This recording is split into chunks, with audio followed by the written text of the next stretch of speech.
What's going on, guys? This is Justin of the Critic, and we are back with college football, Week 13, and this is Week 13 predictions. This week is Rivalry Week, and I'm going to be covering four matchups in particular, obviously, that have college football implications involved. Now, first of those matchups, we're going to start in the Big 12. Obviously, you know what I'm thinking. You are correct. We're looking at Oklahoma taking on West Virginia. Now, obviously, Oklahoma taking on West Virginia Mountaineers, and they're basically looking to stay relevant in the college football playoff race at this point. Oklahoma's dominated this matchup really with a 6-1 record in the head-to-head.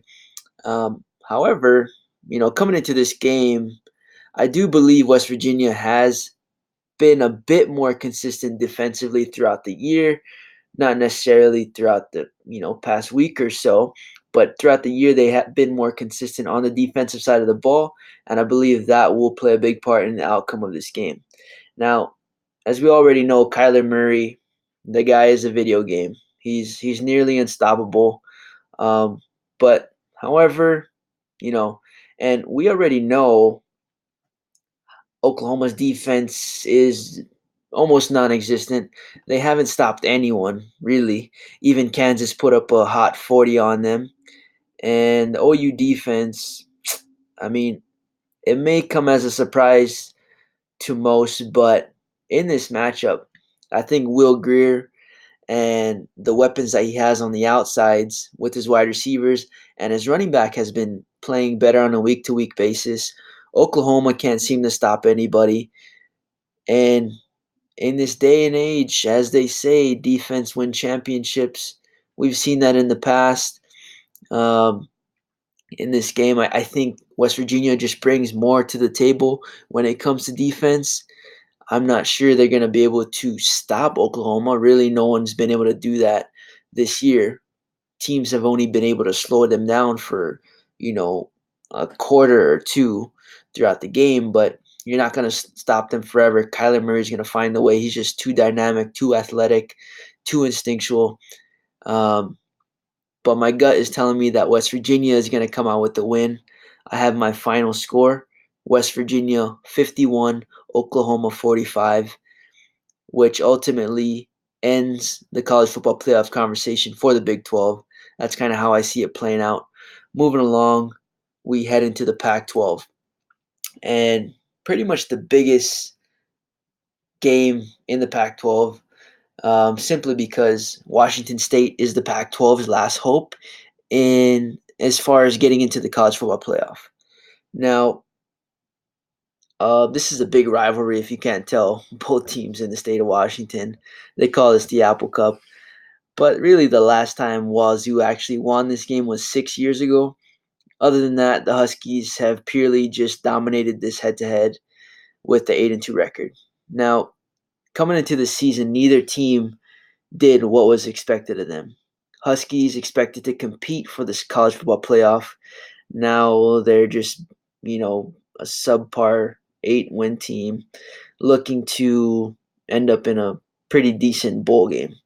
Wazoo, on the other hand, expected to be at the lower end of the Pac-12, especially after losing their quarterback. But they've pretty much decided to defy the odds and have put it themselves in a position to possibly slide into the top four, depending on how the next few weeks play out. Not only this week with Rivalry Week, but as well as the championships for the conferences. Now, defensively, I really like what the Huskies bring to the table with their secondary.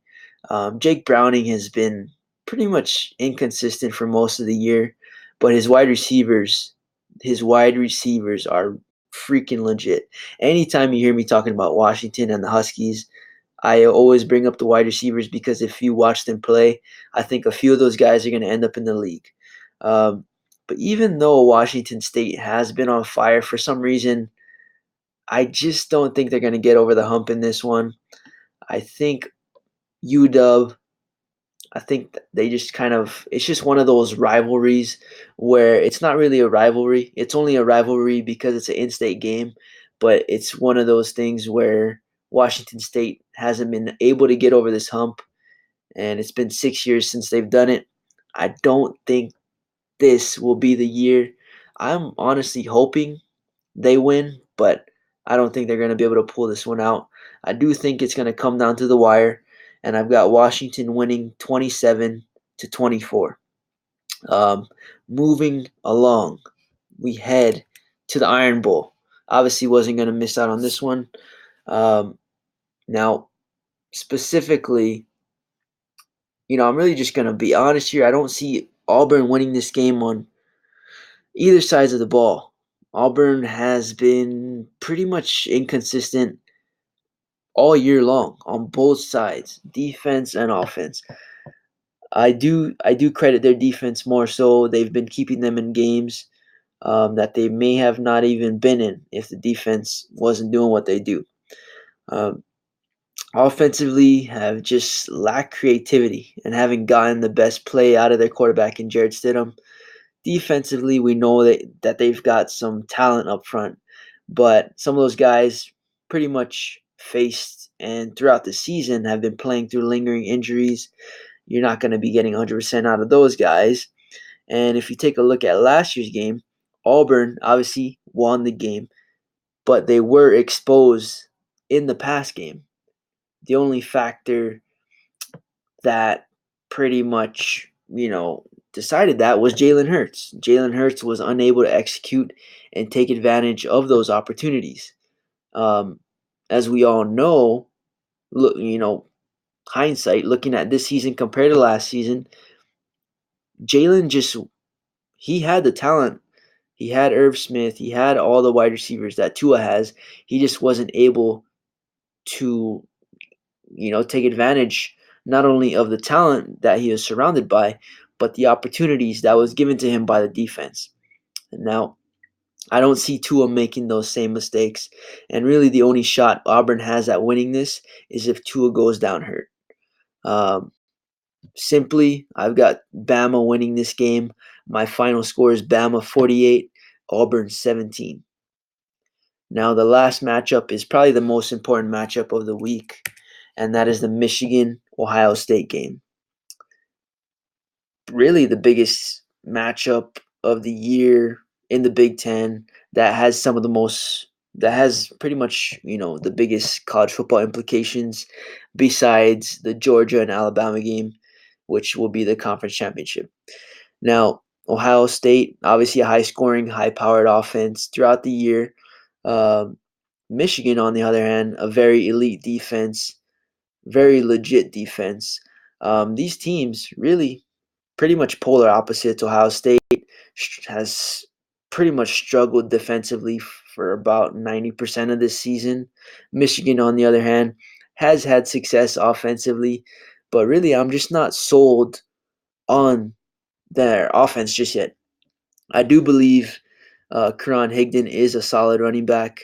Shea, on the other hand, the quarterback, he's very athletic. He does have good instincts, but I don't think he has the arm talent um, really to compete for the college football playoff against a team like Bama or Clemson.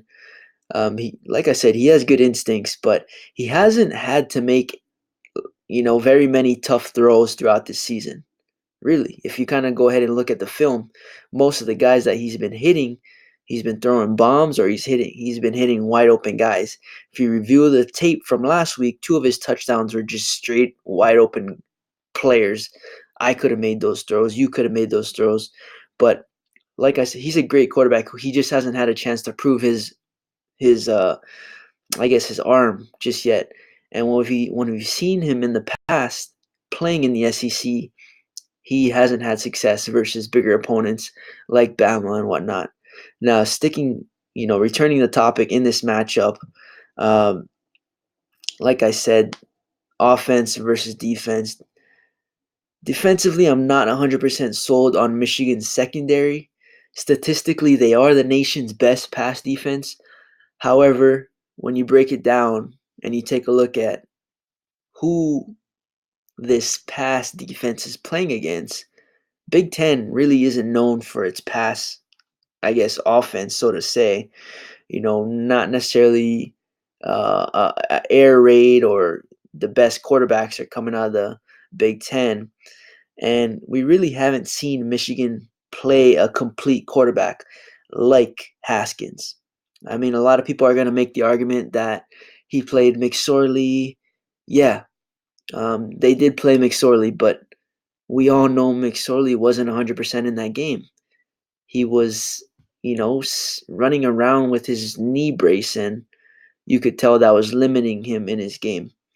Now, Michigan has had a phenomenal season up until this point, but I believe their revenge tour ends on Saturday when they take on Ohio State Buckeyes. My final score, Ohio State 31, Michigan 20. I repeat, Ohio State 31, Michigan 20. With that being said, guys, those are the 4 matchups I wanted to cover this week in college football. Week 13, rivalry week. That being said, as you already know, if you guys disagree, I want to hear from you. If you agree, I want to hear from you. If you got something to say, drop them in the comments or connect with me on Twitter. Twitter handle at Just Another Critic. That'll be in the link below. Yeah, that being said, I appreciate your time. Thanks for watching. This is Just Another Critic signing off, and we'll catch you in the next one. Peace.